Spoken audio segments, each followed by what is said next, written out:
Haiwezekani ili mbunge au diwani wa Chadema atangazwe lazima mabomu ya polisi yalie. Yale mabomu ni gharama sana. Zile fedha wanazotumia kwa wananchi kupiga mabomu, kwanza ni kodi zetu. Yaani hela zetu wenyewe wananunua fimbo ya kutuchapa watu.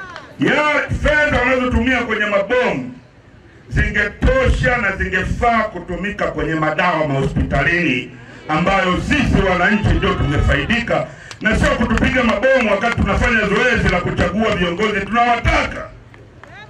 Haiwezekani ili mbunge wa Chadema au diwani wa Chadema au mwenyekiti wa kijiji wa mtaa atangazwe basi watu wapigwe, watu wapate ulemavu, watu wauawe.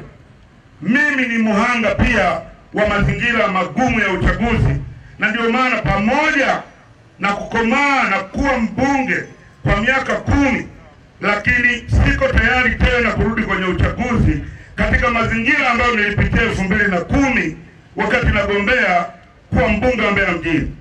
Nilipata kura za kutosha sana, lakini mpaka kuja kunitangaza ilibidi mabomu yapigwe na sisi tuchome matairi, tukate miti, tuweke barabarani, turushe mawe. Sasa mambo gani?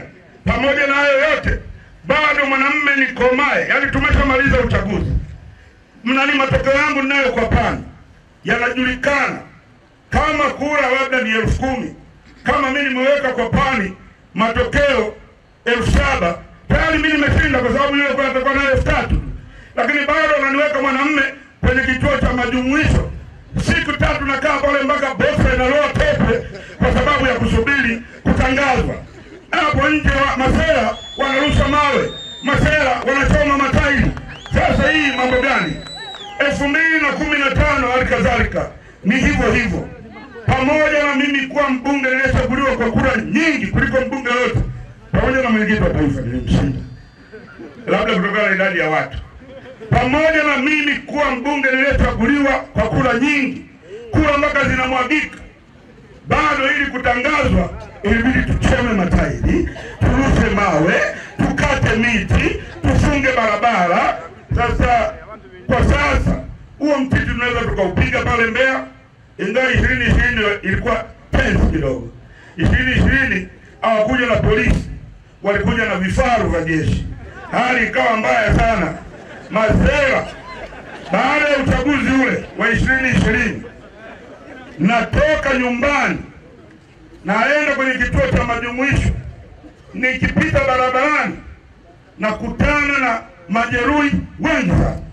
Ule ana gongo, ule anatetemea, ule ana plasta. Nikasema hapa kuna nini? Nikaanza kuwauliza. Tena muuliza, bwana vipi bwana? Bodaboda ni? Hapana mheshimiwa, nilikuwa wakala wako. Yaani kwa wakala lazima uvimbe, lazima uvunje miguu. Sasa hatuwezi kwenda na uchaguzi wa aina hiyo. Ndio maana tumekuja kwenu na agenda ya no reform, no elections.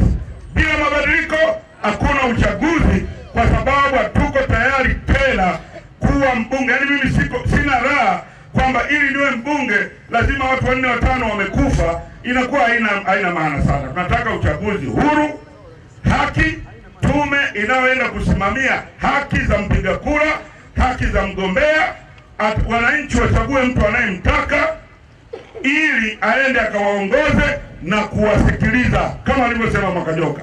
Hauwezi kuwa na kiongozi hawa ambao wanachaguliwa wanapitishwa kwa mabomu wakakusikiliza wanavyoawa, kwa sababu wanajua hukuwachagua.